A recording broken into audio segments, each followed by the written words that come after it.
اب غیر مری مخلوق کا بسیرا ہو چکا تھا۔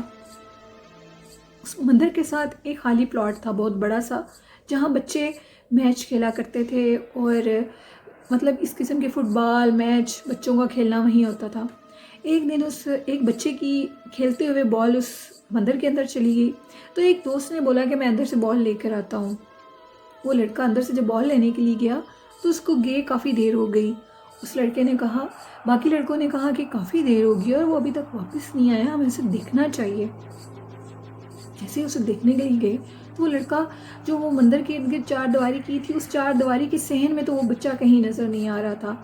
انہوں نے تھوڑا سی ہمت کی، شام ہونے والی تھی، انہوں نے اس مندر کے اندر جانے کی تھوڑی سی ہمت جٹائی تو وہ بچہ مندر کی سیڑھیوں کے پاس گرا ہوا تھا، یعنی کہ مندر کے اندر سیڑھیاں تھیں جو نیچے تہہ خانے میں جا رہی تھیں۔ اب انہوں نے اس بچے کو بڑی مشکل سے پتہ نہیں کس طریقے سے اٹھایا اور اس کو باہر لے کر آئے۔ جیسے ہی اس بچے کو ہوش آئی تو اس بچے نے بتایا کہ مجھے نہیں پتہ لگا، جب میں بال کو دیکھنے کے لیے گیا تو میرے سامنے 3 سے 4 عورتیں جو کہ مندر کے اندر کھڑی ہوئی تھیں، اور انہوں نے میری طرف اشارہ کیا۔ کچھ دیر کے لیے میرا جو مائنڈ تھا وہ معاف ہو چکا تھا، مجھے یوں لگا کہ جیسے وہ مجھے بلا رہی ہیں اور مجھے ان کی بات سننی چاہیے۔ میں ان کی طرف کیا تو وہ مجھے مندر کی سیڑھیوں سے نیچے لے گئیں۔ جب وہ مجھے نیچے لے کر گئیں تو وہ بہت بدصورت بھیانک عورتیں تھیں جو کہ چڑیلیں تھیں۔ میں نے ان کو دیکھا تو میں بہت زیادہ ڈر گیا، اور ان عورتوں نے کہا کہ یہ ہم لوگوں کا گھر ہے، تم ادھر کیا لینے کے لیے آئے ہو؟ اسی وجہ سے یہ مندر بند ہو چکا ہے، ہم لوگ ادھر رہتی ہیں، ہم ادھر کسی کو بھی آنا برداشت نہیں کر سکتی، اب ہم تمہیں زندہ نہیں چھوڑیں گی۔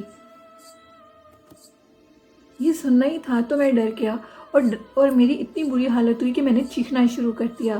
میری چیخوں کی آوازیں باہر نہیں جا رہی تھیں۔ اب وہ عورتیں میرا گلا دبانے لگی تھیں۔ جیسے ہی ان کی بدصورت شکل اور ان کے بدصورت ہاتھ میرے گردن کے قریب آئے تو میں وہیں بے ہوش ہو گیا۔ اس کے بعد کیا ہوا میرے ساتھ مجھے کچھ یاد نہیں ہے، اور ابھی میں باہر ہوں۔ انہوں نے پھر وہاں پہ کسی کو بلایا اور ان کو دکھایا تو انہوں نے بتایا کہ وہ جو مندر ہے وہاں غیر مری مخلوق کا بسیرا ہے، اور وہ مختلف روپ لے کر لوگوں کو تنگ کرتی ہیں۔ وکاس بتاتے ہیں کہ وہ جو چیزیں ہیں وہ اکثر اس مندر کے جو چار دیواری کے باہر ایک دروازہ لگا ہے ادھر بھی کھڑی ہوئی نظر آتی ہیں رات کے ٹائم لوگوں کو، اور لوگوں کو اپنی طرف ورگلاتی ہیں اور کہتی ہیں کہ چلو ہمارے ساتھ اندر، ہم تمہیں اندر کچھ جا کر خزانہ دیں گے۔ 1 سے 2 شخص وہاں اندر گئے، اور انہوں نے جب دیکھا تو وہ عورتیں بہت بھیانک اور بدصورت ہوتی ہیں۔ وکاس کہتے ہیں کہ یہ بالکل ٹرو سٹوری ہے جو ان کے ایک فرینڈ نے ان کے ساتھ شیئر کی۔ آئی ہوپ کہ تھینک یو وکاس، آپ کی سٹوری بہت اچھی تھی، اور میرے سننے والوں کو آپ کی سٹوری ضرور اچھی لگی ہوگی۔ اور لسنرز جنہوں نے ابھی تک اپنی سٹوریز میرے ساتھ شیئر نہیں کی، آپ بھی اپنی سٹوریز میرے ساتھ ضرور شیئر کیا کریں۔ لسنرز ایک چھوٹا سا واقعہ ہے جو میں آپ کے ساتھ شیئر کرنا چاہتی ہوں، وہ یہ کہ ابھی کچھ دن پہلے ہم لوگوں کی جو کام والی ہے اس نے بتایا کہ وہ لیٹ نائٹ کہیں سے فارغ ہوئی کام کر کے، ان کے گھر شادی تھی تو وہ نائٹ اس نے ادھر ہی رہنا تھا، لیکن اس کی رات اس کے بیبی کی طبیعت خراب ہو گئی اور اس کے ہسبینڈ کی کال آئی کہ تمہیں جلدی سے گھر واپس آؤ۔ وہ کہتی ہیں کہ 8 بجے کا ٹائم تھا، مجھے جانا تھا واپس، تو جن کے گھر میں شادی پہ آئی ہوئی تھی وہ لوگ کافی مصروف تھے، مجھے کوئی بھی چھوڑنے کے لیے تیار نہیں تھا۔ میں نے ان کے باجی سے اجازت لی، اور جیسے ہی میں وہاں سے نکلی تو روڈ کافی سنسان تھا۔ وہ کہتی ہیں کہ میں نے ایک رکشے کو روکا، اور میں اس رکشے کے بیٹھ کے اس رکشے میں، جو ان کا گھر ہے وہ تھوڑا گاؤں ٹائپ ہے، وہ ہے تو سرگودا میں ہی، لیکن آگے کر کے کافی ایک جگہ بنی ہوئی ہے جدھر وہ رہتی ہیں۔ تو رکشہ والے نے کہا کہ آگے راستہ خراب ہے، تو انہوں نے اس کو وہیں اتار دیا۔ اب وہ اپنے گھر کے لیے جب جانے لگی تو راستے میں اس کو عجیب و غریب ایک بچے کی رونے کی آواز آئی۔ وہ کہتی ہے کہ میں نے ادھر ادھر دیکھا لیکن مجھے ادھر ادھر کوئی چیز نظر نہیں آئی، میں نے اس کو اپنا وہم سمجھا۔ جیسے ہی میں آگے چلی تو مجھے دوبارہ سے بچے کی رونے کی آواز آئی۔ اس دفعہ آواز کی شدت بہت زیادہ تھی، اور آواز میں بہت خوفناک آواز تھی جو کہ رونے کی کم اور چیخنے کی زیادہ لگ رہی تھی۔ کہتی ہیں میں نے سائڈ سے دیکھا تو ایک بچہ جو کہ انتہائی بدصورت حلیے میں تھا اور وہ ننگا تھا، اس نے کپڑے نہیں پہنے ہوئے تھے۔ وہ بچہ مجھے دیکھ کر کہتا ہے کہ حمیرہ میری بات سنو۔ وہ کہتی ہیں کہ یہ تو ہمارے گاؤں کا بچہ نہیں ہے اور اس کو میرے نام کا کیسے پتہ لگا ہے. یہ کہتی ہیں کہ اس نے یہ لفظ بولا ہی جیسے کہ وہ میری بات سنو.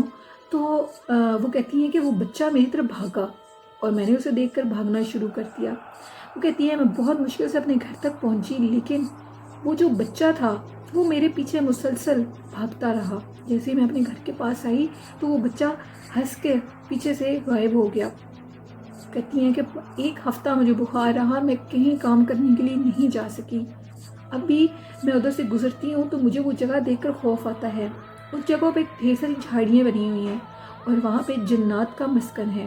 یہ سٹوری میری کام والی نے میرے ساتھ شیئر کی تھی. میں نے سوچا میں یہ آپ کو ہارر انسیڈنٹ بتاؤں. کہ لسنرز پلیز آپ بھی اپنی کیئر کیا کریں. سردیوں کے موسم میں لوگ جلدی اپنے گھروں میں چلے جاتے ہیں. سنسان جگہوں پہ ایسی چیزیں ضرور ہوتی ہیں.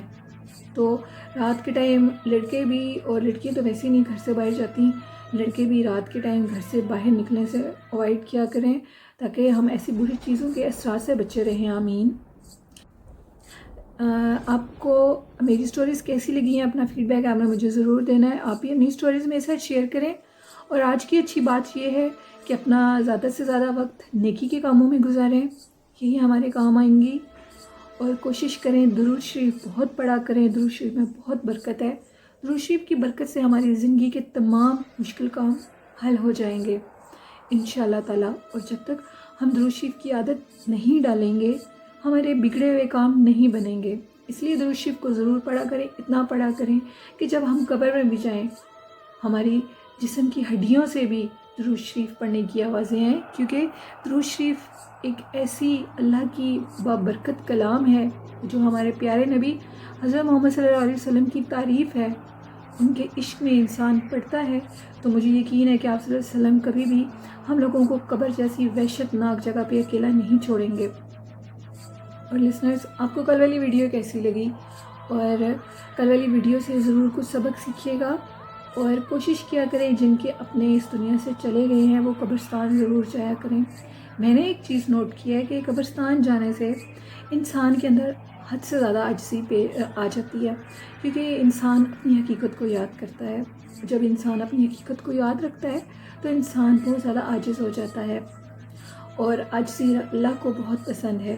انسان کے اندر بہت سی خرابیاں ہوتی ہیں جو کہ آئی تھنک ایسی جگہوں پہ جانے سے ختم ہو جاتی ہیں. میں نے یہ چیز نوٹ کیا. آپ بھی پلیز اس چیز کو ایک دفعہ ضرور آزما کے دیکھیے گا. اور قبرستان میں عورتیں کیوں نہیں جا سکتی؟ بالکل جا سکتی ہیں. جب اپنے اتنے پیارے اتنے دل کے قریب لوگ بچھڑ جاتے ہیں تو ان کو ملنے کے لیے جانا پڑتا ہے. لیکن عورت کو پردہ کر کے جانا چاہیے کہ وہاں پہ کسی قسم کی بے حیائی کا کام مت ہو. اس لیے اگر کوئی عورت جانا چاہتی ہے تو وہ پردہ کر کے اچھے طریقے سے اپنے محرم کے ساتھ قبرستان میں جا سکتی ہے. اجازت ہے اس کی. اور لسنرز میری آج کی بات آپ کو کیسی لگی؟ اپنا فیڈ بیک مجھے ضرور دینا. اور اسی کے ساتھ اپنی ہوسٹ نیلم کو اجازت دیجیے. دعاؤں میں ڈھیر سارا یاد رکھیے گا اور اپنا ڈھیر سارا خیال رکھیے گا. اللہ حافظ. اللہ نگہبان.